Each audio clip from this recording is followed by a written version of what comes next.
सबसे पहले आप सभी को गुड आफ्टरनून। मेरा नाम कश्यप दवे है। मैं आपके सामने जो केस लेके आया हूँ उससे आप भलीभांति परिचित है पहले से, क्योंकि वो केस है निर्भया हत्याकांड। ये जो केस था Mukesh and ANR versus state, ये दिल्ली का केस है। और सबसे पहले मैं इस केस में आपको केस के जो फैक्ट्स है उसके बारे में इत्तला कराना चाहता हूँ कि इस केस के फैक्ट क्या है, ये केस था क्या।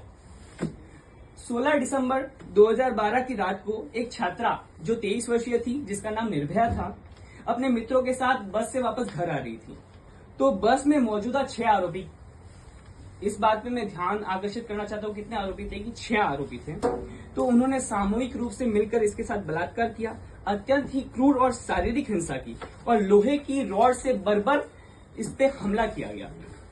पीड़िता को चलती बस से फेंक दिया गया और इसका जो फैसला आया था 29 दिसंबर 2012 के इलाज के दौरान इस पीड़िता की मृत्यु हो गई। अब इसमें आरोपी जो थे, जिसपे मैंने आपका ध्यान पहले भी आकर्षित किया था, 6 आरोपी जिनके नाम मैं ले रहा हूं अभी, कि राम सिंह जिसकी जेल में ही जिसने आत्महत्या कर ली, उसके बाद में मुकेश सिंह, पवन गुप्ता, विनय शर्मा, अक्षय कुमार सिंह और एक किशोर बालक था जिसे जुवेनाइल जस्टिस एक्ट के अंतर्गत 3 वर्ष की सजा हुई थी। अब इस जो केस है इसमें कौन कौन सी सेक्शन लगी थी उस पर मैं आपका ध्यान आकर्षित करता हूं कि सेक्शन 302 जो कि हत्या से संबंधित है, 376 2G जो सामूहिक बलात्कार से संबंधित है, 307 जो हत्या का प्रयास, 377 अप्राकृतिक यौन अपराध, 395 और 396 डकैती के साथ हत्या, क्योंकि इस केस के अंतर्गत जो निर्भया थी उसके पर्स से जो भी इसके क्रेडिट कार्ड और डेबिट कार्ड थे वो सब निकाल लिए गए थे।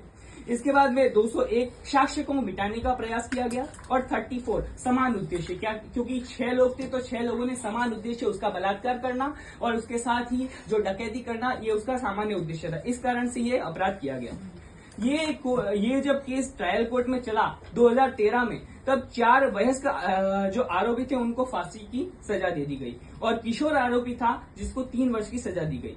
हाईकोर्ट के निर्णय ने भी इस ट्रायल कोर्ट के निर्णय की पुष्टि की और इसके साथ ही कहा कि यह मामला रेयर से रेयरेस्ट केस के सिद्धांत के अंतर्गत आता है।